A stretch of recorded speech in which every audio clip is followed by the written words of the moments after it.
Paris, la ville lumière et de l'éternel amour, je vous offre une nouvelle vidéo pour continuer le combat de la vie. Oh les cœurs, à cœur veillant, rien n'est impossible, chers amis.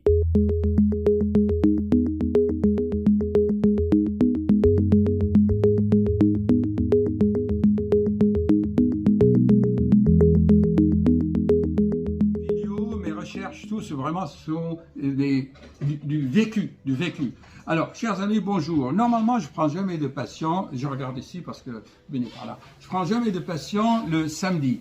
Mais hier, j'ai reçu, asseyez-vous si vous voulez. J'ai reçu donc un mail, une patiente. J'ai eu l'intuition, j'ai dit cette patiente, je dois la prendre parce qu'elle m'a dit dans le mail, oui, ma grand-mère, mes parents, ils ont des antécédents cardiaques, des sections, un infarctus, Alors, je dis non, je dois la prendre et j'ai un message à lui faire passer. C'était le message de Lola. Et Lola, elle dit dans le livre, je vous le dis, c'est la clé de, si vous voulez l'accepter. Alors, Lola, ma petite fille, elle dit, tant que vous n'aurez pas rendu l'inconscient conscient, eh bien, il dirigera votre vie et vous appellerez cela hérédité, stress, maladie ou destin. En fait, chers amis, j'explique. Pour contrer la génétique et l'hérédité, je l'explique ici, il y a l'épigénétique. Vous connaissez l'épigénétique. Donc, vous pouvez empêcher l'activation de ces programmes. D'accord? Pour cela, il faut vraiment la conviction, la foi dans la science, et je l'explique scientifiquement comment on peut faire cela. Tenez, par exemple, les gens qui ont un neurinome de l'acoustique. C'est une tumeur qui va boucher, donc, enfin, qui va empêcher l'audition. Mais inconsciemment, et ça les gens ne veulent pas l'accepter, c'est qu'il y a quelque chose qu'ils ne veulent pas entendre. Voilà. Alors, est-ce que c'est le mari, la vie familiale, ou il y a un collègue, le patron, le travail? Quand quelqu'un inconsciemment ne veut pas entendre, ben, il se bouche les oreilles. Voilà. Il y en a qui ne parlent pas. Bien. Voilà ce que je voulais vous dire. Ensuite, qu'est-ce qu'on voulait dire? C'était l'intuition, le hasard ou l'intuition. En fait, il n'y a pas d'hasard. Il se trouve que, bon, même si je dis que si vous êtes de Pologne, c'est anonyme, hein, parce que j'en ai plusieurs. Et donc, je lui ai parlé de Bruno Gröning, qui est un Polonais, mais qui parlait allemand et qui a guéri des milliers d'Allemands après la guerre, dans les années 45, 50, 60, jusqu'à 60, il est décédé en 65. Et donc, il utilisait la force vitale, juste, voilà. Mais pour cela, il faut la recevoir. Et pour recevoir cette force, il faut être ouvert et joyeux.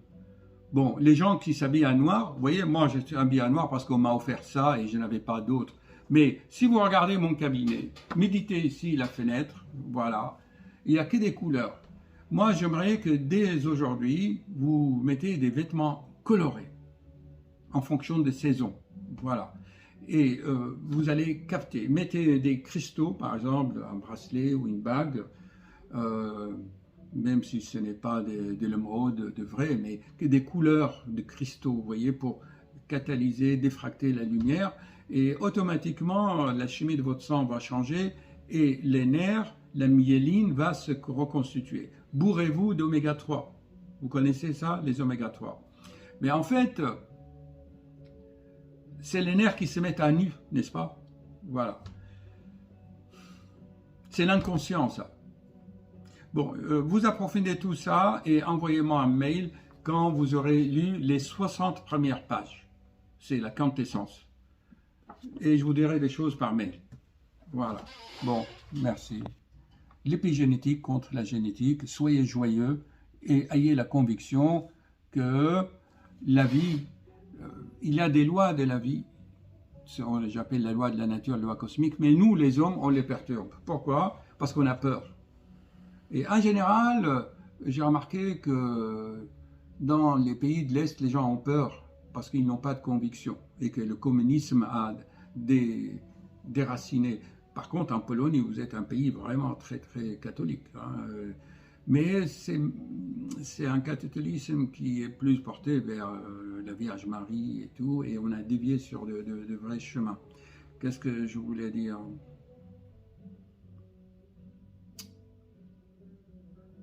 Qu'en Pologne, il y a beaucoup de forêts et que finalement, elle a eu un livre dont les papiers ont été fabriqués et les paroles imprimées par de l'encre polonais. Du papier polonais. Bon, allez, j'arrête. Mettez en pratique.